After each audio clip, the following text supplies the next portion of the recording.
Eder, Mac Pallister. La riesumazione del corpo di Liliana mi disturbava moltissimo già dagli inizi, e questa richiesta a questo punto, se può essere utile, se può dare delle risposte, ben venga. Ancora adesso non so quando è morta, come è morta e perché è morta.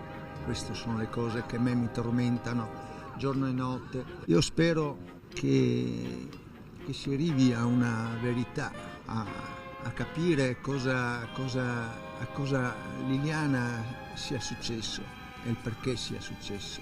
Per questo faccio un appello al signor Claudio sulle sue affermazioni per quanto riguarda questa loro storia d'amore. Anche se fosse vero, renditi conto che comunque stai parlando con mia moglie, e non c'è più. Lasciamola riposare in pace, ti prego.